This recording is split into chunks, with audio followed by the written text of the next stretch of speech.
IAS కావడమే మీ లక్ష్యమా? Analogue ఐఏఎస్తో మీ గమ్యాన్ని చేరండి.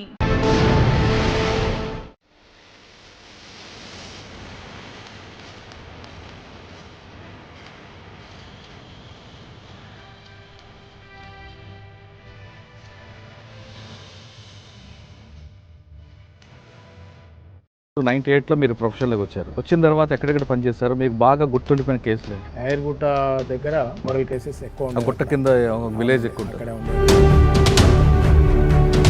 Got that much of convictions. Okay. Human trafficking కేసులో బెయిల్ రాకుండా చేస్తున్నారు. ఇక్కడ ఒక ఏదో స్టేట్లో హ్యూమన్ ట్రాఫికింగ్ జరుగుతుంది. ఆమెగా వ్యభిచారం చేస్తే నేరం కాదని సుప్రీంకోర్టు చెప్తుంది. ఆమె ఏదో వ్యాపారం చేసిన వాళ్ళ మీద మాత్రం కేసు పెడుతున్నారు. పోలీస్ ఇన్వెస్టిగేషన్ ఎలా చేయాలండి? First the police has to prove that culprit ఫెలోని ఎలా మనం ఫిక్సప్ చేయాలంటే ఏం చేయాలి? మొబైల్ ద్వారా జరుగుతుందండి. ముద్దాయి మొబైల్ అనేది హ్యాస్ టు ఆన్సర్. అమ్మాయి స్టేట్మెంట్ ఇస్తుంది, లేదు నాకు నేనుగా వచ్చాను అని. అబ్బాయి కూడా లేదు ఆమె రమ్మంటే వచ్చానని చెప్తాడు. అప్పుడు అమ్మాయి ఏమో బాధితురాలు అవుతుంది. ఇక్కడ దొరికిన అబ్బాయి అక్యూజ్డ్ అవుతాడా కాదా? అక్యూడ్ అవుతాడండి. ఎలాగవుతాడండి? అమ్మాయి పిలిచాను వచ్చానని చెప్తాడు. అంటే ఇది కమర్షియల్ సెక్సువల్ ఎక్స్ప్లాయిటేషన్ కదండి. ఆమె నాకు ఇదే వృత్తి కావాలి అన్నప్పుడు మనం ఏం చేయాలి? కుటుంబ సభ్యుల యొక్క ప్రవర్తన కూడా పరిగణలో తీసుకుంటుంది ఈ కమిటీ. అంటే మీకు క్వశ్చన్స్ ఎందుకు అడుగుతున్నానంటే నెక్స్ట్ ఆఫీసర్ ఎవరైనా ఫిక్సప్ చేయాలంటే ఇవన్నీ ఉండాలంటే సార్ ఇవన్నీ ఇన్వెస్టిగేషన్లో ఇవన్నీ ప్రాసెస్. కన్విషన్ తీసుకొచ్చిన కేసు ఒకటి చెప్పండి. తండ్రి కొడుకులండి. ఆ రెండో కొడుకు కంప్యూటర్ హార్డ్వేర్ ఎక్స్పర్ట్. అతను బెంగళూరులో ఉండి తండ్రి పెద్ద కొడుకుతోటి మూడో కొడుకు నాలుగో కొడుకుతోటి ప్లాన్ చేసి రెండో కొడుకు వాళ్ళ మామ ఇద్దరు మోటార్ సైకిల్ మీద తండ్రి వచ్చి అబ్బా చచ్చాడా అన్నాడట. ఇక్కడ ఇచ్చాడు, వాడే లీడ్ ఇచ్చుకున్నాడు. మొత్తం మీ కుటుంబం అంతా కూడా న్యాయవాద వృత్తికి అంకితం అవ్వడం. అవునండి. నా wife 11th additional chief judge సిక్స్వీల్ కోర్టులో చేస్తున్నారు ప్రస్తుతం. నా డాటరు 2020లో ఓన్లీ వన్ డాటర్ 2020లో. సూపరా. Welcome to crime diaries. ఎక్కడైనా నేరం జరిగితే నేరం చేసిన నిందితుడికి శిక్ష పడేసేది కోర్టులు. కానీ నేరం చేసిన వ్యక్తి నేరం చేశాడా లేదా అని ప్రూవ్ చేసేది పోలీస్లో ఇన్వెస్టిగేషన్ డిపార్ట్మెంట్ లేదా ఆ కేసుకు సంబంధించిన ఇన్స్పెక్టర్ లేదా ఎస్ఐ. ఆ నిందితుడు చేసిన నేరానికి తగిన సాక్ష్యాలు తీసుకొచ్చి కోర్టులో ప్రవేశపెట్టిన తర్వాత ఆయన డ్యూటీ అయిపోతుంది. తర్వాత కోర్టుకి ఇతను చేసిన నేరం కరెక్టా లేదా అనేది ప్రూవ్ చేసేది మాత్రం ప్రాసిక్యూషన్ డిపార్ట్మెంట్. ఆ విషయం చాలామందికి తెలియదు. కానీ నేరం చేసిన తర్వాత ఇన్వెస్టిగేషన్ పార్ట్కి కోర్టుకి మధ్యన ఒక వారధిలాగా ఉంటారు. వీళ్ళు చేసింది ఇన్వెస్టిగేషన్ పార్ట్ కరెక్టే అంటూ, లేదు కరెక్ట్ కాకపోతే రాంగ్గా ఏదో చెబుతూ నిందితుడికి కఠినంగా శిక్ష పడే విధంగా కోర్టుకి కరెక్ట్గా సాక్ష్యాలు చూపించడంలో ప్రాసిక్యూషన్ డిపార్ట్మెంట్ చాలా ప్రధాన భూమిక ఉంటుంది. అలాంటి డిపార్ట్మెంట్లో పనిచేస్తున్న అసిస్టెంట్ పబ్లిక్ ప్రాసిక్యూటర్ని పరిచయం చేసే ఈ కార్యక్రమంలో ఈ వారం మన గెస్ట్ రేణికుంట్ల ఉపేందర్ గారు. ఫస్ట్ టైం ఒక కేసులో, అంటే హ్యూమన్ ట్రాఫికింగ్ కేసులో నిందితుడికి శిక్ష పడేలా వాదించిన ఆయన ఈ వారం మన గెస్ట్. ఆయన అడిగి అసలు ఈ డిపార్ట్మెంట్లోకి ఎందుకు వచ్చారు, వచ్చిన తర్వాత ఆయన చేసిన కేసులో కన్విక్షన్ ఎలా తీసుకొచ్చారు, హ్యూమన్ ట్రాఫికింగ్లో కేసులో తీసుకురావడంలో శిక్ష పడే విధంగా ఆయన ఏ విధంగా ఆర్గ్యూ చేశారనే విషయాన్ని నేను అడుగుతాం. ఎందుకంటే మిగతా సంచలన కేసుల్లో ఆర్గ్యూ చేయడం వేరు, ఎవిడెన్స్ చూపించడం వేరు. కానీ హ్యూమన్ ట్రాఫికింగ్లో ఆయనకి అంత పట్టుదల రావడం, ఆ కేసులు ఖచ్చితంగా శిక్ష పడేలా ఆర్గ్యూ చేయడంతో నిందితుడికి శిక్ష పడింది. అది గుర్తించిన ప్రభుత్వం కూడా, ప్రజ్వల లాంటి సంస్థలు కూడా ఆయనకి సన్మానం చేశాయి. ఆయన అడిగి మరిన్ని విషయాలు తెలుసుకుందాం. సార్ నమస్తే అండి. నమస్కారం సార్. ఉపేందర్ గారు. సార్ సాధారణంగా మర్డర్ కేసులోనో లేదా అత్యాచారం కేసులోనో లేదా ఇంకొక కేసులో, దొంగతనం కేసులోనో, దోపిడీ కేసులోనో పడుతుంటాయి శిక్షలు. కానీ హ్యూమన్ ట్రాఫిక్లో ఒక స్థాయిలో కేసు రిజిస్టర్ అయినా, ఇన్వెస్టిగేషన్ జరిగినా ఒక దశకు వచ్చేసరికి వాళ్ళు రాంగ్ అడ్రస్ ఇస్తుంటారు, లేదంటే నిందితుడు కూడా రకరకాల అడ్రస్లు పెడతాడు, అసలు వాళ్ళ పేర్లే ఒరిజినల్ పేర్లు ఉండవు. ఇన్ని రకాల ప్రాబ్లమ్స్ క్రియేట్ అవుతుంటాయి. కానీ ఆ కేసులో నిందితుడికి శిక్ష పడేలా మీరు ఆర్గ్యూ చేయడం అనేది కొంచెం సంచలనం అవ్వడంతో మీకు గవర్నమెంట్ కూడా రికగ్నైజ్ చేసింది. ఆ కేసు వివరాలు చెప్పే ముందు ఉపేందర్ గారు ఎందుకు లాలాగా రావాలనుకున్నారు, ఉపేందర్ గారు ఎందుకు చేయాల్సి వచ్చింది ఈ వర్క్, ఒకసారి కుటుంబ నేపథ్యం చెప్పండి. సార్ నేను 1998లో ఏపీపీగా సెకండ్ లిస్ట్లో సెలెక్ట్ అయ్యాను. నేను ఫస్ట్ పోస్టింగ్ సూర్యాపేట చేశాను. సార్ మీరు పోస్టింగ్ వెళ్ళే ముందు మీ కుటుంబ నేపథ్యం, మీ గ్రామం, నాన్నగారు? మారుమూల కటంగూరు మండలం సార్, కటంగూరు విలేజ్, మన నల్గొండ జిల్లాలో. అక్కడ మేము మా ఫోర్ ఫాదర్స్ అంతా అక్కడే. సిఆర్ రెడ్డి కాలేజ్ ఏలూరులో లా చేశాను 86, 89 బ్యాచ్. తర్వాత ప్రాక్టీస్కి వచ్చాను. అడ్వకేట్గా కొన్ని రోజులు ప్రాక్టీస్ చేసిన తర్వాత ఈ పోలీస్ రిక్రూట్మెంట్ బోర్డు ద్వారా ఏపీపీ సెలెక్ట్ అయ్యాము. అంటే సాధారణంగా చాలామంది లా చేసేవాళ్ళు ఏదో ఒక రీజన్తో చేస్తుంటారు. అంటే వాళ్ళు దానికి సంబంధించిన బాధ్యతలు అవ్వడంతోనో, లేదు అందులో నా ప్రొఫెషన్ మీద ఇంట్రెస్ట్తోనో, లేదు సర్వీస్ మోటోతో చేయాలనుకుంటారు. మీరు ఏ రీజన్తో వచ్చారు, లేదు క్యాజువల్గా వచ్చారా? అదేం లేదు సార్, న్యాయశాస్త్రం అభ్యసించిన తర్వాత ఈ ప్రొఫెషన్ చూజ్ చేసుకున్నాను. అచ్చా. ఈ ప్రొఫెషన్లోనే రావాలి, బాధితులకు న్యాయం జరగాలి అనేటువంటి ఒక దృక్పథంతో ఈ జాబ్ ఎంచుకున్నాను. అచ్చా. సో ఇది కోఆపరేషన్ ఆఫ్ డిపార్ట్మెంట్ ఇవాళ ఈ స్థాయికి వచ్చాను నేను. ఓకే, మీరు 98 బ్యాచ్ అని చెప్తున్నారు. అంటే మీరు ఏపీపీ సెలెక్ట్ కాకముందు అడ్వకేట్గా ప్రాక్టీస్ చేశానండి. 7 years అడ్వకేట్ ప్రాక్టీస్ చేశాను. కాబట్టి చట్టం మీద అవగాహన ఉంది. మోర్ పర్టికులర్గా ఈ యాంటీ హ్యూమన్ ట్రాఫికింగ్కు నాకు డైరెక్టర్ ఆఫ్ ప్రాసిక్యూషన్ మేడం గారు ట్రైనింగ్ ఇప్పించారు దీంట్లో. ఓకే. యుఎన్ఓడిసి పోలీస్ అకాడమీ వాళ్ళు ట్రైన్ చేశారు.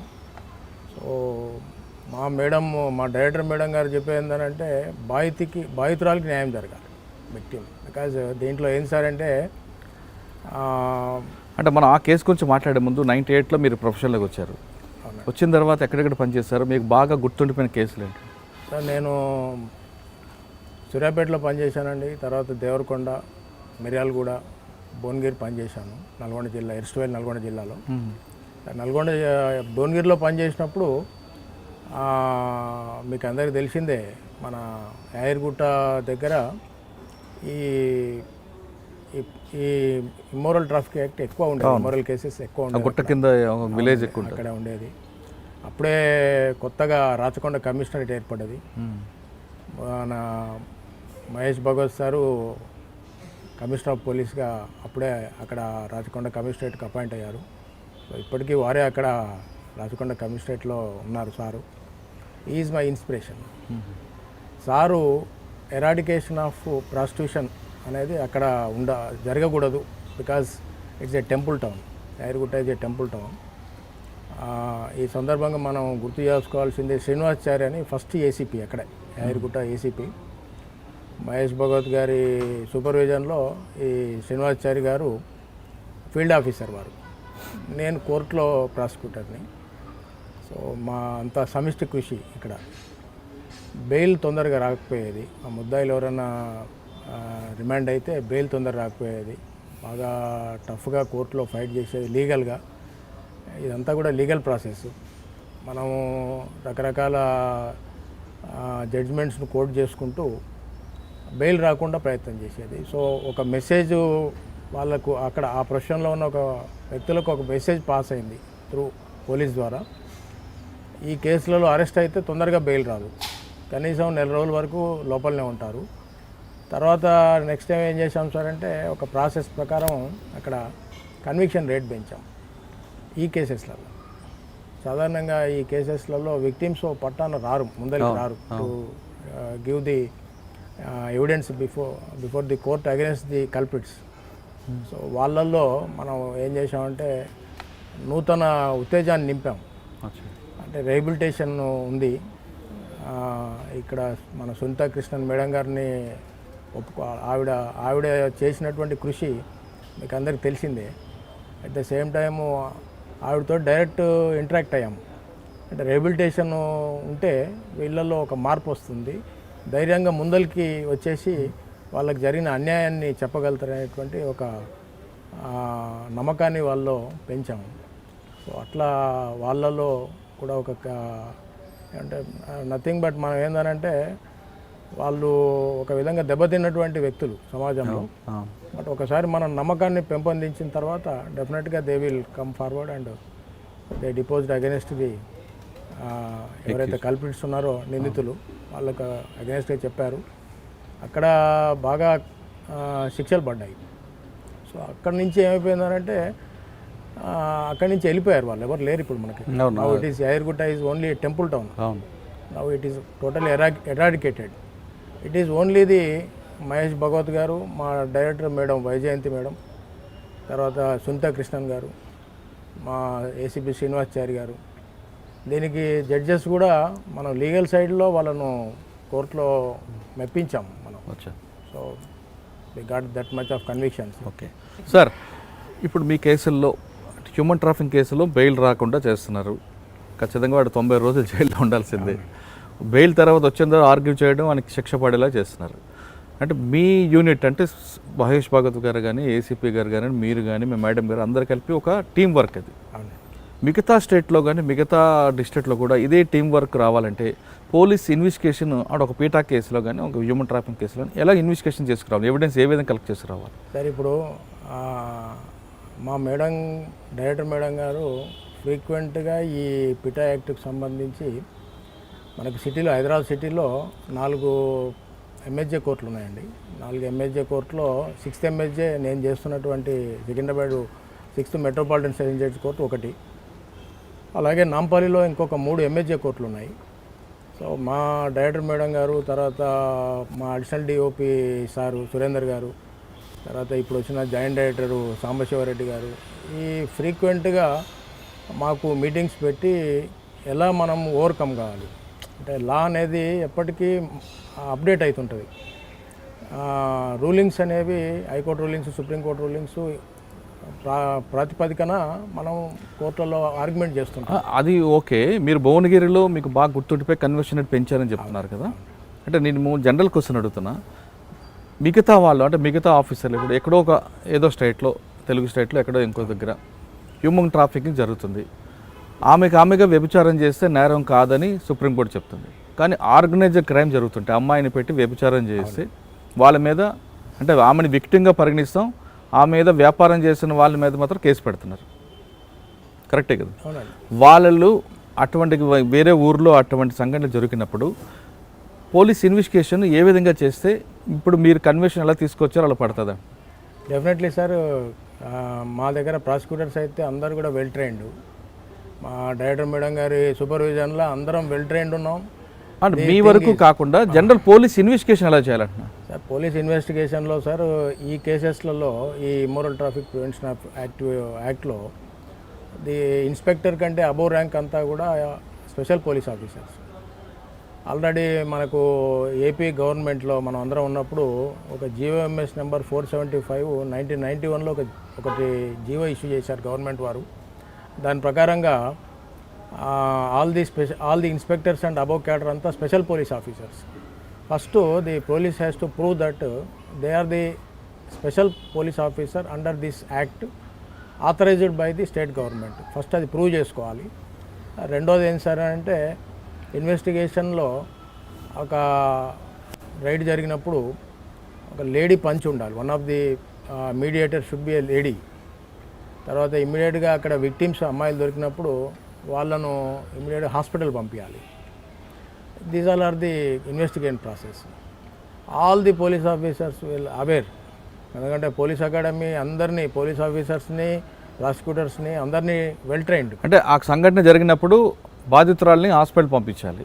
కానీ ఆ కల్పిట్ ఫెలోని ఎలాగ మనం ఫిక్సప్ చేయాలంటే ఏం చేయాలి సార్? ఇప్పుడు ఇదంతా కూడా ఆర్గనైజ్డ్ క్రైమ్. తర్వాత ఎవ్రీథింగ్ మొబైల్ ద్వారా జరుగుతుందండి. సిడిఆర్స్, టవర్ లొకేషను, తర్వాత సిడిఆర్ తీసుకున్నప్పుడు ఆ కస్టమర్ అప్లికేషన్ ఫారం ఉంటుంది. ఒక మొబైల్ నెంబర్ నుంచి ఇంకొక మొబైల్ నెంబర్కు కాల్ వెళ్ళినప్పుడు కస్టమర్ అప్లికేషన్ ఫామ్ తీసుకుంటాము. అక్కడ ఈ ముద్దాయి యొక్క ఫోటో ఐడెంటిటీ ఉంటుంది అప్లికేషన్ ఫారంలో. తర్వాత ఆధార్ కార్డు కానీ ఏదైనా ఓటర్ గుర్తింపు కార్డు కానీ దానికి ఎంక్లోజ్ చేస్తారు. Then he has to answer ఎందుకు ఆ మొబైల్ ఆ రోజు అక్కడ సీజ్ చేయబడ్డది, ముద్దాయి మొబైల్ అనేది హీ హ్యాస్ టు ఆన్సర్. ఇప్పుడు burden lies on him. Okay, మీరు అన్నట్లుగా బాధితురాలు ఒక విటుడు దొరికాడు, విటుడు అక్కడ ఎందుకు వచ్చాడనే విషయం ఆయన ఎస్టాబ్లిష్ చేసుకోవాలి. కానీ ఆ బాధితురాలు నాకు ఎవరు ఆర్గనైజ్ లేదు, నాకు నేనే ఆయన పిలిచాను, నా కడుపు కోసం నాకు ఆర్థిక ఇబ్బందులు ఉన్నాయని చెప్తే అక్కడ ఆ కల్పిట్ ఫెయిల్ ఎస్కేప్ అయ్యే అవకాశం ఉంటుంది కదా. లేదు సార్, కల్పిట్ ఎస్కేప్ కావడానికి ఛాన్సెస్ లేవండి. ఎందుకంటే ఇప్పుడు మనకు 2013 Nirbhaya act, criminal law amendment act వచ్చింది 2013లో. ఆ 2013 క్రిమినల్ లా అమెండ్మెంట్ యాక్ట్లోనే section 370 IPC, section 370 clause A IPC రెండు అమెండ్ చేయబడ్డాయి. ఆ 370 ఐపీసీలో మీకు ఏమవుతుందంటే ట్రాన్స్పోర్ట్స్, హార్బర్స్, తర్వాత రిసీవ్స్. చూడండి, ఇప్పుడు మనకు రీసెంట్గా కర్ణాటక హైకోర్టు జడ్జిమెంట్ వచ్చిందండి. దాంట్లో ఏంటంటే customer is not the accused అని చెప్పేసి ఒక రీసెంట్ హైకోర్టు జడ్జిమెంట్ వచ్చింది. అవును. కానీ ఎక్కడ కూడా మనకు ఇమ్మోరల్ ట్రాఫిక్ యాక్ట్లో సెక్షన్ 3, సెక్షన్ 4, 5, 6, 7 ఎక్కడ కూడా ఈ కస్టమర్ గురించి నిర్వచించలేదు. కానీ 370 ఐపీసీలో ఎవరైతే నిందితుడు ఆ అమ్మాయిని రిసీవ్ చేసుకునేది అతనే for the purpose of this prostitution, ఏది by paying of money to somebody, because ఇదన్నీ కూడా కమర్షియల్ సెక్సువల్ ఎక్స్ప్లాయిటేషన్ అంటాం మనం. కమర్షియల్ సెక్సువల్ ఎక్స్ప్లాయిటేషన్ నిర్వచించారు యాక్ట్లో. సో 370 అండ్ మైనర్ అయితే 370 క్యాపిటల్ ఏ, మేజర్ అయితే 370 ఐపీసీ, ఈ రెండు అప్లికబుల్ అయ్యేది కస్టమర్కే. దాని మీద ఆనరబుల్ జస్టిస్ శివశంకర్ రావు గారి హైకోర్టు జడ్జిమెంట్ ఉందండి. ఆ జడ్జిమెంట్ బేస్ చేసుకొనే మొన్న మేము సికింద్రాబాద్ కోర్టులో ఆర్గ్యూ చేసినప్పుడు ఆ జడ్జి గారు కూడా కన్విన్స్ అయ్యి శిక్ష వేశారు. సార్, ఇప్పుడు పోలీసులు లాడ్జిలో రైడ్ చేశారు, లేదా ఒక ఇంట్లో రైడ్ చేశారు. చేసినప్పుడు అమ్మాయి అబ్బాయి దొరికారు. ఓకే, అమ్మాయిని స్టేట్మెంట్ ఇస్తుంది, లేదు నాకు నేనుగా వచ్చాను అని. అబ్బాయి కూడా లేదు ఆమె రమ్మంటే వచ్చానని చెప్తాడు. అప్పుడు అమ్మాయి ఏమో బాధితురాలు అవుతుంది. ఆమెకి ఎక్కడ హోమ్కి పంపిస్తారు. ఇక్కడ దొరికిన అబ్బాయి అక్యూజ్డ్ అవుతాడా కాదా? అక్యూడ్ అవుతాడండి. ఎలాగవుతాడండి? అమ్మాయి పిలిచాను వచ్చానని చెప్తాడు. అంటే ఇది కమర్షియల్ సెక్సువల్ ఎక్స్ప్లాయిటేషన్ కదండి. కమర్షియల్ సెక్సువల్ ఎక్స్ప్లాయిటేషన్లో ఎప్పుడు కూడా ఏదో something they have to paying for the need of their sexual act. Sir, commercial sexual crime అని మీరు చెప్తున్నారు, కానీ సుప్రీంకోర్టు ఆర్డర్స్ కూడా వస్తుంది కదా, ఆమె వ్యభిచారం చేస్తుందంటే ఏ స్థాయికి దిగిపోయింది కాబట్టి, ఆమె ఆర్థిక ఇబ్బందుల కోసం చేసుకుంది కాబట్టి ఆమె అడ్జస్ట్మెంట్ చేయనంటున్నారు. ఎగ్జాక్ట్లీ సార్, ఆమెను బాధితురాలుగానే చూస్తున్నాం. అవును, పోలీస్ సైడ్ నుంచి కానీ ప్రాసిక్యూషన్ సైడ్ నుంచి కోర్టు పాయింట్ ఆఫ్ వ్యూలో కూడా ఆవిడను బాధితురాలుగానే చూస్తున్నాం మనం. ఇప్పుడు సెక్షన్లో మీకు యాక్ట్లో సెక్షన్ 8 ఉందండి. సెక్షన్ 8 ఈక్వలెంట్ టు 294 ఐపీసీలో ఉన్నటువంటి కంటెంట్స్ అవుతున్నాయో రెండు ఈక్వలెంట్. బట్ మనం ఆవిడని ఎక్కడా కూడా శిక్షించడం లేదు, ఆమెను ప్రాసిక్యూట్ చేయట్లేదు, ఆమెను బాధితురాలుగా చూస్తున్నాము. రెండోది రీహాబిలిటేషన్ ఎన్జిఓస్ ఉన్నాయండి, రీహాబిలిటేషన్ పంపిస్తున్నారు. మొన్నటి వరకు ఏది వాళ్ళతోటి బట్టలు మ్యానుఫ్యాక్చరింగ్ అంటే ఆవిడకి ఆర్థికంగా ఆదుకుంటున్నారు ఎన్జిఓ సంస్థ. కానీ ఆమె నాకు ఇదే వృత్తి కావాలి అన్నప్పుడు మనం ఏం చేయాలి సార్? ఇప్పుడు ఇక్కడ ఏమున్నదండి అంటే చట్టంలో వెరీ క్లియర్గా ఉందండి. మనకి ఏంటంటే చట్టం ఏం చేస్తుందంటే రీహాబిలిటేషన్ ఇంపార్టెంట్ చేస్తున్నది. తర్వాత రెండోది ఏంటంటే ఆమెను అక్కడి నుంచి ఏదైతే ఎన్జిఓ హోమ్కి మనం పంపుతున్నామో ఎన్జిఓ హోమ్ నుంచి ఆవిడ రావడానికి 5 మెంబర్స్ కమిటీ డిసైడ్ చేయాలి. Out of which 5 members committee at least 2 or 3 are the women members, వాళ్ళు డిసైడ్ చేయాలి ఆవిడ రీహాబిలిటేషన్ నుంచి బయటికి రావడానికి. అంటే దీంట్లో ఏముంటుంది సార్ అంటే ఆవిడ బయటకు వచ్చి మళ్ళీ వాళ్ళ కుటుంబ సభ్యులతోటి కలవాలంటే కుటుంబ సభ్యుల యొక్క ప్రవర్తన కూడా పరిగణలో తీసుకుంటుంది ఈ కమిటీ. అచ్చా, ఓకే. అంటే ఇప్పుడు నేను అడిగిన క్వశ్చన్లో అక్కడ సంఘటన దొరికిన మగ వ్యక్తి మీద కేసు పడాలంటే ముందు ఆయన్ని కూడా హాస్పిటల్ పంపాలా? అమ్మాయిని పంపుతున్నాం సార్ మనం. దొరికిన వ్యక్తిని హాస్పిటల్కి ఏం పంపాం, ఎందుకంటే ఆయన మీద కేసు అవుతుంది. మొబైల్ సీజ్ అవుతుందండి. అవును, మొబైల్ సీజ్ అయినప్పుడు ఆ ప్లేస్లో ఆయన ఎందుకున్నాడు అక్కడ అనేది ప్రూవ్ చేసుకోవాల్సిన బాధ్యత ఆయనదే. ఆయన మొబైల్ సీజ్ అవుతుంది, మొబైల్లో సిమ్ కార్డు ఉంది, తర్వాత మనం కాల్ డీటెయిల్ రికార్డ్ తీసి అసలు ఫోన్ లేకుండా వెళ్ళాడు అనుకోండి, ఫోన్ లేకుండా వెళ్ళినప్పుడు కొంచెం ఇబ్బందే. బట్ మనకేంటంటే సెర్చ్ అండ్ సీజర్లో సెర్చ్ మెమో ఇచ్చి పోలీసు వారు 165 కింద సెర్చ్ మెమో ఇచ్చేసి వెళ్తున్నారు కాబట్టి పంచాస్ ఉంటారు, ఐ విట్నెసెస్ ఉంటారు, చుట్టుపక్కల ఫ్లాట్ ఓనర్స్ ఉంటారు, వాళ్ళ ఎవిడెన్స్ను కూడా పరిగణలో. అవునండి, నేను ఆమె ఫ్రెండ్షిప్లో వచ్చానని చెప్తాడు ఎస్కేప్ అవ్వడానికి. అప్పుడు ఎక్కడ నేను అనేది ఏంటి సార్ అంటే ఒక వ్యక్తి ఒక అమ్మాయి ఒక వ్యక్తి మగ వ్యక్తి మాత్రమే ఉండరు ఇది ప్రాస్టిట్యూషన్ హౌజెస్లో. ఇద్దరు ముగ్గురు విక్టిమ్స్ ఉంటారు, లేదా ఆర్గనైజరు సబ్ ఆర్గనైజర్ కూడా అక్కడే ఉంటారు, ఆ ఇంట్లోనే ఉంటారు. డబ్బులు సార్ డబ్బు అనేది కీలకమండి. ఇప్పుడు కమర్షియల్ ఎక్స్ప్లాయిటేషన్లో డబ్బులు అనేది కీలకం. తర్వాత యూజింగ్ ఆఫ్ అక్కడే ఉంది కూడా దొరుకుతున్నాయి, మనకు సీజ్ చేస్తున్నారు police. So it all appears. Sir మీరు చెప్పిన రెండు కూడా కానీ కరెన్సీ కానీ లేకుండా కూడా జరిగే అవకాశాలు ఉంటాయి. మోస్ట్ ప్రాబబ్లీ మనకు వచ్చే కేసెస్లలో ఎక్కడ కూడా మన వితౌట్ మనీ కానీ వితౌట్ మొబైల్ అంటే క్యాష్ దొరకకుండా బ్యాంక్ ట్రాన్సాక్షన్లోనో లేదా గూగుల్ పేలోనో ఫోన్పేలో జరుగుతుంటాయి కొన్ని, లేదా గిఫ్ట్ ఆర్టికల్స్ కూడా ఇచ్చే ఉంటాయి, లేదా వితౌట్ కూడా వెళ్ళే వాళ్ళు కూడా ఉంటారు. Exactly sir. ఫోన్పే చేశారు, గూగుల్ పే చేశారు, అకౌంట్ వేరే అకౌంట్కు తెలియని అకౌంట్కు ట్రాన్స్ఫర్ చేసినప్పుడు అవంతా కూడా మనకు ఎవిడెన్సే కదండి. ఆ స్పాట్లో అనేది మస్టా? అట్లనేం లేదండి, అట్లనేం లేదు. మనకు evidence section 3 of evidence act ఏం చెప్తుంది సార్ అంటే oral or documentary evidence. Okay. Oral evidence మన చుట్టుపక్కల ఉన్నటువంటి అపార్ట్మెంట్ ఓనర్స్ అనుకోండి, అపార్ట్మెంట్లో ఫ్లాట్లో జరుగుతుంటుంది. అవును. ఆ చుట్టుపక్కల ఫ్లాట్ ఓనర్స్ చెప్తారు కదండి, ఇప్పుడు మనకు అన్నోన్ పర్సన్స్ రెగ్యులర్గా వచ్చిపోతున్నారు, ఇవాళ వచ్చిన వ్యక్తి రేపు రావట్లేడు, ఈ పూట వచ్చినోడు రేపు మరుసటి పూట రావట్లేడు, అప్పుడు they got some suspicion. Okay. అది మీరు చెప్తున్నట్లుగా అపార్ట్మెంట్లోనో లేదా కాలనీలో జరిగితే మీకు చుట్టుపక్కల ఎవిడెన్స్ ఉంటుంది. ఎక్కడో ఐసోలేటియాలోనో రిసార్ట్లో జరిగింది అనుకోండి.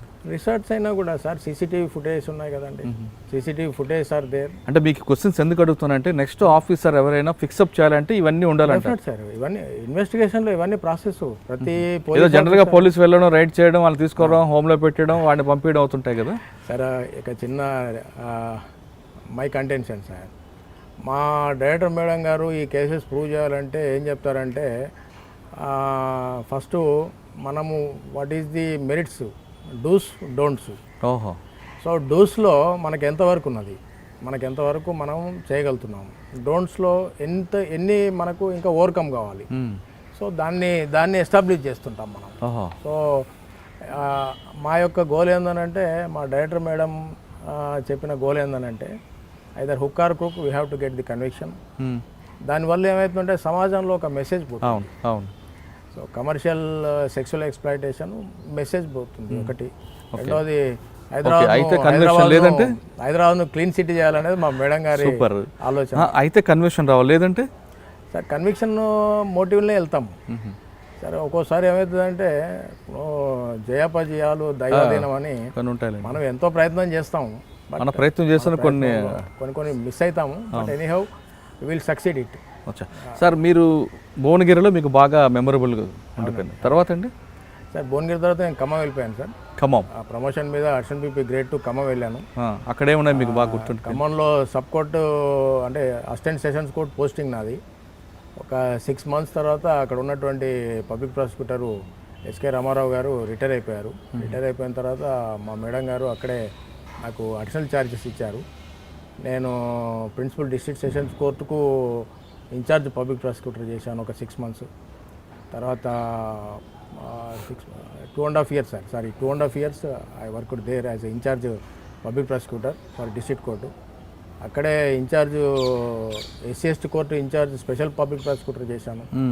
తర్వాత అక్కడే డిప్యూటీ డైరెక్టర్గా చేశాను. అక్కడ మీకు బాగా గుర్తుండిపోయిన కేసు ఉందండి సార్? అక్కడ 2019లో స్టేట్లో టాపర్గా నిలిచాం మేము అక్కడ కన్విక్షన్స్లో. ఓకే.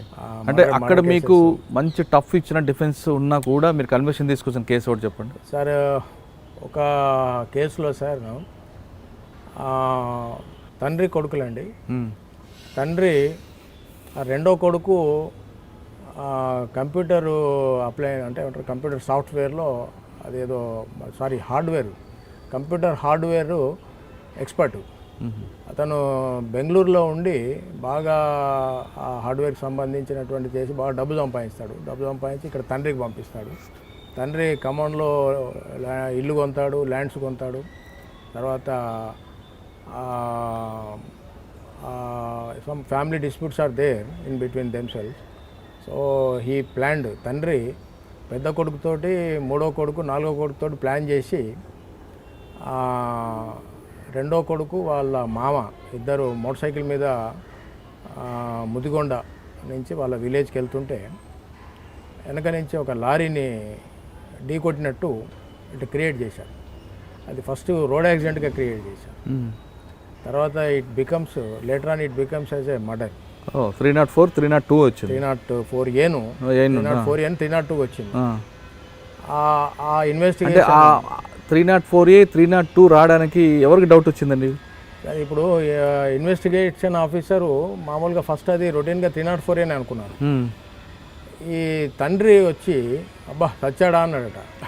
ఇక్కడ ఇచ్చాడు, వాడే లీడ్ ఇచ్చుకున్నాడు. అదే అండి అక్కడ that's why investigating officer Tirupati Reddy అని ఇప్పుడు Mancherial DSP is the investigating officer.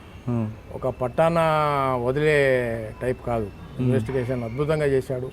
నేను ఖమ్మంలో చేసిన పీరియడ్లో ఇప్పుడు ఏసీపీ మల్కాజ్గిరి ఉన్నారు, పింగళి నరేష్ కుమార్ రెడ్డి గారు. ఏసీపీ మల్కాజ్గిరి ఇప్పుడు పింగళి నరేష్ కుమార్ రెడ్డి గారు, వారు మొన్నటిదాకా బేగంపేట ఏసీపీ చేశారు. వారు ఖమ్మం రూరల్ ఏసీపీ, వీరు ఖమ్మం రూరల్ సిఐ ఉండేది తిరుపతి రెడ్డి గారు. అద్భుతమైన ఇన్వెస్టిగేషన్ చేశారు. మేము దాంట్లో లైఫ్ కొట్టేశాము. డిఫెన్స్ లైన్ ఏంటండి?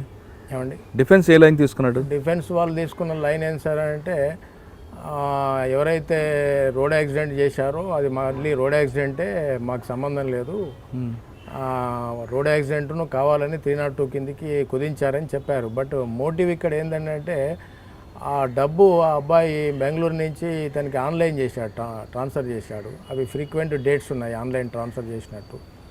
పోనీ తర్వాత ఆ డబ్బును ఆయన ఎవరైతే చనిపోయారో చనిపోయిన భార్య పిల్లలకు కూడా ఏమీ పంపలే ఇతను. తర్వాత రెండోది ఆ భార్య పిల్లలతోటి చనిపోయిన వ్యక్తి భార్య పిల్లలు అంటే కోడలు అవుతుంది, కోడలు వాళ్ళతో కూడా ఇతనికి సత్సంబంధాలు లేవు. ఇప్పుడు రోడ్ యాక్సిడెంట్ ఈజ్ దేర్, డెఫినెట్గా కోడల్ని మనవల్ని హక్కున చేర్చుకుంటాడు ఏ తండ్రి అయినా. బట్ ఇక్కడ తండ్రి క్రూరంగా బిహేవ్ చేశాడు. ఈవెన్ ఎందుకంటే కొడుకు డబ్బులే కదా దానికంతా. Property disputes sir, property disputes, family disputes. కానీ ఆ మోటివేట్ని ఎలాగ ఎస్టాబ్లిష్ చేశారండి వీళ్ళు? అంటే సార్ ఇప్పుడు 304A ఇప్పుడు అందులో మీరు చెప్తున్న 304లో 302 అయినా వీళ్ళు ఫిజికల్గా లేరు కాబట్టి ఇది కాన్స్పరెన్సీ 120B వచ్చి ఉంటుంది. దాన్ని ఎలాగ ఎస్టాబ్లిష్ చేసుకొచ్చారు సార్? అంతకంటే ముందు కూడా గొడవలు జరిగాయి ఆ ఇంట్లో, గొడవలు జరిగాయి ఇంట్లో. వీళ్ళ మన చనిపోయిన రెడ్డి, తను చనిపోయిన అతని వాళ్ళ మామగారు కూడా పంచాయతీలు చేశారు, పెద్ద మనుషులు పంచాయతీలు చేశారు. నా అల్లుడు బిడ్డ సొమ్మును మీరు లాగేసుకున్నారు, మరి మీరు ఇవ్వట్లేరు. అక్కడ గొడవలు కూడా జరిగాయి, పంచాయతీ పెద్ద మనుషులు కూడా పంచాయతీ చేశారు. వాళ్ళందరి ముందర కూడా ఈ తండ్రి ఛాలెంజ్ చేశాడు, ఆ కొడుకుని నేను అంత చూస్తానని ఛాలెంజ్ చేశాడు. ఇవన్నీ ప్లాట్ఫామ్ బిల్డప్ అయ్యింది. చైన్ ఆఫ్ సర్కమ్స్టెన్సెస్ బాగా ఎస్టాబ్లిష్ చేశారు ఇన్వెస్టిగేషన్లో. ఇద్దరు బాగా కష్టపడారు. మా ఇన్వెస్టిగేటింగ్ ఆఫీసర్ తిరుపతి రెడ్డి గారు ఇప్పుడు ప్రజెంట్ మంచిర్యాలు. నేను ఆ కేసులో చేసేటప్పుడు ఎవ్రీ ఫోర్త్ నైట్ మా డైరెక్టర్ మేడం సజెషన్ తీసుకునేవాడిని. వాళ్ళకి ఏమొచ్చిందండి కన్విక్షన్? లైఫ్ వచ్చింది మొత్తం తండ్రికి, తండ్రికి 4 కొడుకులకు. ఆ డ్రైవర్ ఎవరైతే ఉన్నాడో ఆ డ్రైవర్ కూడా వెహికల్ కూడా అది ఒక పాత వెహికల్ కొనుక్కొచ్చారు, లారీ. మిర్యాలగూడలో ఒక పాత లారీ కొనుక్కొచ్చారు, దాని గురించే కొనుక్కొచ్చారు. సో అక్కడ కూడా చైన్ ఆఫ్ ఈవెంట్స్ ఎక్కడ మిస్ కాలేదు. So investigation is very tough investigation. దాన్ని ఎస్టాబ్లిష్ చేయడానికి సీన్ ఆఫ్ అఫెన్స్కు నేను పర్సనల్గా సీన్ ఆఫ్ అఫెన్స్కి వెళ్ళాను. అంటే ఎక్కడ నేరం జరిగిందో అక్కడ వెళ్ళి, అంటే మన కాగితం మీద జనరల్గా మేము కోర్టులో కాగితం మీద ఏదైతే సీన్ ఆఫ్ అఫెన్స్ పంచనామా ఉంటుంది, ఆ రఫ్ స్కెచ్ ఉంటుంది, అంతవరకే చూసుకొని చేస్తాం. కానీ స్పెషలైజ్డ్ కొన్ని స్పెషల్ కేసెస్లలో మా డైరెక్టర్ మేడం చెప్తారు, మీకు ఏమైనా అనుమానం ఉంటే సీన్లోకి వెళ్ళి ఒక్కసారి వెరిఫై చేసుకొని రండి, then you will know pretty well. So అలా మాకు ప్రతి మూమెంట్లో మా మేడం గారు, డైరెక్టర్ మేడం గారు, she will inspire us like anything. Sir Khammam తర్వాత మళ్ళీ ప్రమోషన్ ఇచ్చారు మేడం గారు, మళ్ళీ తీసుకొచ్చి ఇక్కడ సికింద్రాబాద్ 6th MSJలో పోస్టింగ్ ఇచ్చారు. So now it is going on. అచ్చా సార్, ఇక్కడికి వచ్చిన తర్వాత మీరు తీసుకొచ్చిన కన్విక్షన్ కేసు గురించి ఒకసారి చెప్పండి సార్. ఈ పర్టికులర్ కేసులో sir Sunitha Krishnan madam, Prajwala NGO organisation madam గారు ఎప్పుడూ చెప్తుండేవారు, ఒక్క కన్విక్షన్ వచ్చినా మనం సిటీలో కొంత దీన్ని ఎరాడికేట్ చేయగలుగుతాం అనేటువంటి ఒక భావన. తర్వాత మేడం గారిని కూడా మేము ఎన్నోసార్లు ఫోన్ చేసి అమ్మ రండి ఒకసారి విక్టిమ్స్ వచ్చారు, విక్టిమ్స్లో ధైర్యం పెంపొందించడానికి మీ ఆర్గనైజేషన్ నుంచి మీరు ఉంటే బాగుంటుంది, ఒకసారి రండి అని చెప్పేసి మేడం గారిని కూడా రిక్వెస్ట్ చేసి ఆవిడ వచ్చారు. ఆ విక్టిమ్ను ధైర్యం నింపారు. అంటే కేసు గురించి చెప్పగలరా ఒకసారి? Exact sir. ఆ కేసులో ఏం సార్ అంటే ఈ గోపాల్పురం పోలీస్ ఇన్ఫర్మేషన్ మీద ఆ హోటల్ మీద రైడ్ చేశారు. రైడ్ చేసిన తర్వాత ఈ అమ్మాయిని విక్టిమ్స్ను తర్వాత ముద్దాయిలను ఎవరైతే విటులు ఉన్నారో ఈ కస్టమర్స్ వాళ్ళను పట్టేశారు, పంచనామా చేశారు. తర్వాత స్పెషల్ పోలీస్ ఆఫీసర్ దాని కింద ప్రూవ్ చేశాం. మాకు ఆ జీవో కాపీ ఉంది. దాంతో ఒకవేళ పోలీసు ఇన్వెస్టిగేషన్లో మిస్ అయినా కూడా మేము కోర్టులో ఆ జీవో కాపీ తెచ్చేసి అప్పటికప్పుడు ఆ డాక్యుమెంట్ను ఫైల్ చేసుకుంటూ కోర్టు వారి పర్మిషన్ తోటి ఆ కాపీని కూడా మేము మార్క్ చేస్తుంటాం ఇన్వెస్టిగేటింగ్ ఆఫీసర్. అంటే పోలీస్ ఇన్వెస్టిగేషన్ ఏది తీసుకొచ్చింది? అంటే సీన్ ఆఫ్ వెపన్స్లో స్పెషల్ పోలీస్తో పాటు వేరే ఎవరైతే ఫైనాన్షియల్ అన్ని కూడా చూపించారు. And above officers are the special police officer. అంటే ఈ కేసులో గోపాలపురం కేసులో ఆల్ కేసెస్ సార్, ఆల్ కేసెస్లలో ఇమ్మోరల్ ట్రాఫిక్ కేసెస్లలో ప్రతి చోట వాళ్ళు స్పెషల్ పోలీస్ ఆఫీసర్. ఇప్పుడు పర్టికులర్గా గోపాలపురం కేసులో వాళ్ళు ఏమి ఎవిడెన్స్ ప్రొవైడ్ చేస్తారు? మెయిన్గా ఏం సార్ అంటే ఎవిడెన్స్ ఈజ్ సఫిషియంట్. ఇక్కడ ఏం సార్ అంటే విక్టిమ్స్ చెప్పాలి, బాధితురాలు ఎవరైతే ఉందో బాధితురాలు చెప్పాలి. ఏం చెప్పారండి? బాధితురాలు చెప్పారు ఎవరైతే ముద్దాయితోటి ఈ ట్రాఫికింగ్ జరిగిందో ఆ ట్రాఫికింగ్ గురించి బాధితురాలు చెప్పారు. ఆ బాధితురాలు చెప్పింది కోర్టు నమ్మింది. సరే, ఇప్పుడు కావాల్సింది ఏంటంటే మనం కోర్ట్ ఆఫ్ లాలో కోర్టుకు నిజం కావాలి, నిజాము ప్రూవ్ చేయాలి. ఆ నిజాన్ని మనం ప్రూవ్ చేసినప్పుడు కోర్టు కన్విన్స్ అవుతుంది. ఏ శిక్ష పడిందంటే 3 years ఇచ్చారండి. అంటే వ్యభిచారం చేస్తూ వ్యభిచారంకి వెళ్ళిన విటుడు ఎవరైనా దొరికితే కరెక్ట్ ఎవిడెన్స్ ఉంటే 3 సంవత్సరాలు జైలు శిక్ష పడిపోయింది. 3 సంవత్సరాలు జైలు శిక్ష పడ్డదండి. తర్వాత ఫైన్ 10,000 రూపీస్ ఫైన్ పడ్డది. అంటే విటుడికా ఆర్గనైజర్? విటుడికి, ఆర్గనైజర్స్కి, అందరికి సేమ్ పడ్డదండి. సేమ్. అంటే వ్యభిచారం చేస్తూ వ్యభిచారంకి వెళ్ళేటప్పుడు విటుడికి పోలీసులు దొరికితే విటుడికి మీద ఖచ్చితంగా 3 సంవత్సరాలు జైలు శిక్ష, 10,000 రూపాయలు జరిమానా. అంటే అమ్మాయితో శిక్షలో పాల్గొన్న వాటితో పాటు ఆర్గనైజర్ని కూడా, సబ్ ఆర్గనైజర్స్. అది ఖచ్చితంగా అంటే ప్రూవ్ చేయాలి. అంటే అప్పుడు ఈ విక్టిమ్ స్టాండర్డ్గా ఉండాలి. అంటే సార్ ఇప్పుడు ఈ కేసెస్లో పోలీస్ ఇన్వెస్టిగేషన్ బాగుంటుందండి, ప్రాసిక్యూషన్ బాగా చేస్తుంది, కోర్టు కూడా మనకు ఓ విధంగా సపోర్ట్ చేసేటట్టే ఉంటుంది. కానీ ఇక్కడ మిస్ అవుతున్నాం సార్ అంటే విక్టిమ్స్, బాధితురాలు తనంతల తను వచ్చి ఈ పర్సన్ వల్లనే నేను ట్రాఫికింగ్ అయ్యాను, ఈ పర్సన్ నన్ను ఇలా వాడాడు, ఈ కస్టమర్స్ ఇలా వచ్చారు, ఈ డబ్బులు గురించి నన్ను వాడారు, ఈ సెక్సువల్గా అసాల్ట్గా వాడారు అని ఆవిడ నిర్భయంగా కోర్టు ముందు చెప్పాలి. ఆ తర్వాత క్రాస్ ఎగ్జామినేషన్ కూడా జరుగుతుంది. డిఫెన్స్ అడ్వకేట్ అనేది క్రాస్ ఎగ్జామినేషన్. ఇప్పుడు మీ దీంట్లో డిఫెన్స్ ఏం తీసుకున్నారండి? ఏమండి ఇప్పుడు డిఫెన్స్లో వాళ్ళు ఏం తీసుకున్నారంటే అసలుకి ఆవిడ అక్కడ లేదు, ఆ ప్రజెన్స్నే లేదు, ఆవిడ అబద్ధం చెప్తున్నది. తర్వాత రెండోది ఏంటంటే పోలీసు వారు ప్రజ్వల హోం వాళ్ళు నిలబెట్టి చెప్పిస్తున్నారు, కింద ప్రజ్వల హోం వాళ్ళు మన ఆఫీసులో కూర్చున్నారు, ఆవిడను అప్పుడే కోర్టుకు తీసుకొచ్చే ముందటికే ప్రజ్వల వాళ్ళు వచ్చి చేయించారు, ఫోర్స్గా చేయించారని తీసుకున్నారు. But she denied.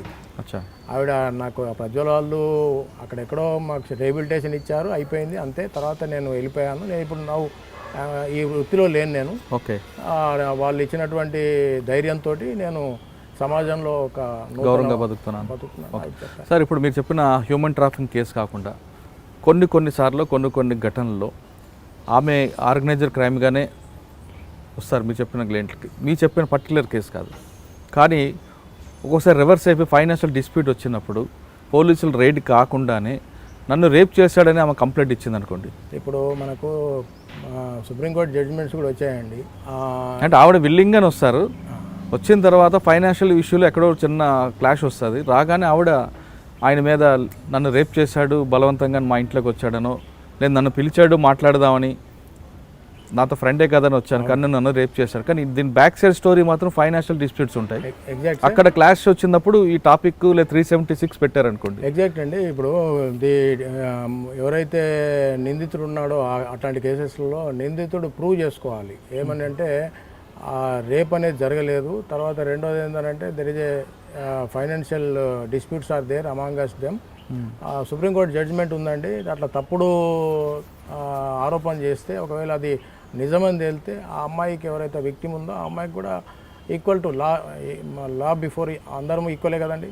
అవును. కాబట్టి ఆవిడకు కూడా ఆ పనిష్మెంట్ ఇవ్వచ్చు అని చెప్పి సుప్రీంకోర్టు జడ్జిమెంట్ ఉన్నది. కానీ అదంతా టైం పడుతుంది, ఈలోగా ఆయన డ్యామేజ్ అవుతాడు కదా sir. It's a process of law, is a process. ఈలోగా వాడు ఆడ బతుకు బస్ స్టాండే కదా. సర్టెన్లీ, బట్ నేనేందంటే ఆ అవకాశాన్ని ఇచ్చింది ఆ వ్యక్తే కావచ్చు కదా, అనుభవించాలి ఇంకా. రైట్ సార్, మీరు ఇప్పుడు సికింద్రాబాద్ కోర్టుకు వచ్చారు, ఈ కేసు తీసుకొచ్చారు. ఇది కాకుండా మీకు బాగా గుర్తుండిపోయిన కేసులు ఉన్నాయా? సార్ ప్రతి కేసు ఇంపార్టెంటే. ఎందుకంటే మేము ఈ సర్వీస్లోకి వచ్చాము. ఈ సర్వీస్లోకి వచ్చే కొత్తలో మా డిపార్ట్మెంట్ గురించి ఎవరికి పెద్ద తెలియదు. అవును. ప్రతి ఒక్కరికి అవసరమే. మేము ఇటు స్టేట్ గవర్నమెంట్కి అవసరమే, పోలీస్కి అవసరమే, కోర్టుకి అవసరమే, ప్రతి ఒక్కరికి అవసరమే. కాకపోతే నెగ్లెక్టెడ్ డిపార్ట్మెంటు. బట్ మా డైరెక్టర్ మేడం చార్జ్ తీసుకున్న మరో క్షణం నుంచి ఈ డిపార్ట్మెంట్ డైరెక్టర్ మేడం రాకముందు నేను కూడా మీ డిపార్ట్మెంట్ ఫాలో అయ్యా. సార్ అసలు ప్రాసిక్యూటర్ ఎక్కడ ఉన్నారంటే చెట్టు కిందో, ఏదో కారులోనో, ఎక్కడో చిన్న రూమ్లోనో, మెట్ల కింద కూర్చుంటారు. అటువంటి అట్మాస్ఫియర్లో ఒక కేసుని బాగా సాధించాలి, వాదించాలి అన్నా, లేదా విక్టిమ్కి మీరు బ్రీఫ్ చేయాలన్నా చాలా ఇన్కన్వీనియంట్ ఉండేది కదండి. సార్ ఒకటి, ఇప్పుడు యాజ్ అడ్వకేటు మనం ప్రైవేట్ కేసు తీసుకున్నప్పుడు ఒక అడ్వకేట్గా అంతకంటే ఎక్కువ కృషి చేస్తాం. అవును. ఎందుకో ఆ క్లయింట్ ఇచ్చేటువంటి ఫీజే మన యొక్క జీవనాధారం. అవును. So also government is paying some salary for us. Why can't we? మేము ఎక్కడైనా బ్రీఫ్ చేస్తాం సార్. ఇప్పుడు కారిడార్లలో అయినా బ్రీఫ్ చేసి విట్నెస్కు రెఫరెన్స్ చేస్తాం. ఇప్పుడు మా యొక్క పట్టుదల ఏంటంటే కోర్టు ముందల విక్టిము, బాధితురాలు కానివ్వండి, బాధితుడు కానివ్వండి, న్యాయం అర్థించి వచ్చాడు. Is our guest. First we have to safeguard him. తర్వాత కోర్టులో అతను ఏ విధంగా చెప్పాలి అనేది ఒక వర్షను. రెండోది ఏంటంటే how to he face the cross examination of the advocate council. Defence advocate యొక్క అన్నెసరీ క్వశ్చన్స్ని మనం కట్టేలు చేస్తుంటాం కోర్టుల్లో. తర్వాత దానివల్ల మీరు మీకు ఆ మోటివేషన్ తీసుకొస్తున్నారా? మోటివేట్ ఉంది మీలో ఈ డిపార్ట్మెంట్, కానీ ఆ ఇన్ఫ్రాస్ట్రక్చర్ లేకపోవడం అనేది కొంచెం ఇన్కన్వీనియన్స్ అనిపిస్తుంటుంది. ఆ ఇన్ఫ్రాస్ట్రక్చర్ గురించి మా మేడం గారు, మా డైరెక్టర్ మేడం గారు, ఇప్పుడు ఉన్నటువంటి ఆఫీసర్స్, మా additional DOP Surender sir joint డైరెక్టర్గా వచ్చారు, సాంబశివ రెడ్డి గారు, వారు తీవ్రమైన కృషి చేస్తున్నారు. నో డౌట్ రాబోయే కాలంలో every prosecutor will get a good infrastructure. But వారు చేసేది వారు చేస్తారు, కానీ మా వంతు కృషిలో మేము ఇక్కడ గ్రౌండ్ రియాలిటీలో మేము మీ ప్రయత్నం చేయాల్సిందే. సార్, మీరు ఖమ్మం, భువనగిరి, సికింద్రాబాద్ చేశారు. ఎక్కువ హ్యూమన్ ట్రాఫిక్ కేసులు ఎక్కువ ఏ ప్రాంతాలు ఉంటాయి? మోస్ట్ ఆఫ్ అక్కడే సార్, భువనగిరిలో ఉండేది. మహేష్ భగవత్ గారి చొరవ వల్ల our hero, is our hero. అంటే మీ దగ్గర కాకముందు ఏలూరులో కూడా అలాగే చేశాడు ఆయన. ఎగ్జాక్ట్లీ సార్, ఎక్కడున్నా సారు అదే ఏలూరులో అలాగే చేస్తారు, సిఐడిలో అలాగే. ఆయన ఎక్కడున్నా హ్యూమన్ ట్రాఫిక్ మీద ఫోకస్. ఫీల్డ్ ఆఫీసర్ కాబట్టి చొచ్చుకొని పోతారు. మేము కోర్టులో ఉంటాం కాబట్టి ఆ ఇన్స్పిరేషన్ తోటి వర్క్ చేస్తుంటాం. బాధితులకు అంటే మోస్ట్ ప్రాబ్లం ఏం సార్ అంటే ఎక్కడో మీరు అన్నట్టు ఏంటంటే డౌన్ ట్రెండ్ నుంచి ఎక్కడి నుంచో వీళ్ళంతా వస్తారు. అమ్మాయిలు ఎవరైతే బాధితులు ఉంటారో కొన్నిసార్లు వాళ్ళ రియల్ నేమ్ చెప్పరు మనకు. మనము ధైర్యం పెంపొందించాలి. Then only she will come forward to give evidence. Okay sir, మీ ఇంకొక క్వశ్చన్ ప్లీజ్. మొత్తం మీ కుటుంబం అంతా కూడా న్యాయవాద వృత్తికి అంకితం అవ్వడం మేడం, పాప? అవునండి, నా wife 11th additional chief judge Sircilla కోర్టులో చేస్తున్నారు ప్రస్తుతం. నా డాటరు 2020లో, ఓన్లీ వన్ డాటర్, 2020లో ఏపీ లా సెట్ 5 years కోర్సులో అక్కడ స్టేట్ ఫస్ట్ ర్యాంక్ వచ్చింది అక్కడ. సూపర్. ఇదే ప్రొఫెషన్లో ఉన్నాం కాబట్టి ఇద్దరం wife and husband. So daughter కూడా ఇదే ప్రొఫెషన్లోకి సార్, మీ ఇద్దరు అదే ప్రొఫెషన్, పాప అందులోకి వచ్చింది అనుకోండి. మరి ఫ్యామిలీ టైం ఎక్కడ ఇస్తారండి? మీరు కోర్టు ఫైల్స్, అడ్వకేట్ అని ఉంటాయి, మేడంకి జడ్జిమెంట్లు చూసుకోవడం, ఆ మేడం బిజీగా ఉంటారు. మరి మీ ఫ్యామిలీ టైంకి డిస్టర్బ్ ఉండదా? It is common sir. ఏదో టైం దొరికినప్పుడే మనం బయటకు వెళ్తాము, లేదంటే రిలాక్స్. అంటే ప్రతి మనిషి కూడా ఒక ఫ్యామిలీ టైం, ఒక ఎంజాయ్మెంట్, ఒక రిలాక్స్ ఉండాలి కదా. ఉంటుంది సార్, ఉంటుంది. కానీ అట్ ద సేమ్ టైం ఇవి కూడా కొన్ని బాధ్యతలే కదా మన మీద, వీటిని వదిలి వెళ్ళలేము. దీంట్లో మీరు ఇన్వాల్వ్ అయిపోయారు. ఓకే సార్, ఫైనల్గా చెప్పండి, మీ డిపార్ట్మెంట్కి రావాలనుకున్న చాలామంది యంగ్ ఫెలోస్కి మీరు ఇచ్చే మెసేజ్ ఏంటి? సార్ ఒకటే సార్, ఇది అంటే డిపార్ట్మెంట్కు సేవ చేయాలని రావాలి సార్ ఒకటి. రెండోది ఏంటంటే బాధితులకు న్యాయం జరగాలి, ఆ పట్టుదల లోపల ఉండాలి, మనసులలో ఉండాలి. దానికి తగ్గట్టుగా మనం కేసును బిల్డప్ చేసుకోవాలి. అంటే మనం ఎట్లా ప్రూవ్ చేయాలి, కేసును ఎట్లా ప్రూవ్ చేయాలి అనేది ఫస్టే మనం మొదలుపెట్టేప్పటికే ఒక అవగాహన వచ్చి ఉండాలి. దానికి తగ్గట్టు మనం ఆ జడ్జిమెంట్స్ అన్నీ రెడీ చేసుకోవాలి. ఇదంతా కూడా అదొక ప్రాసెస్. అంటే మనిషిలో ఆ జీల్ ఉండాలి. రెండోది కొత్త నీరు ఎప్పుడు రావాలి.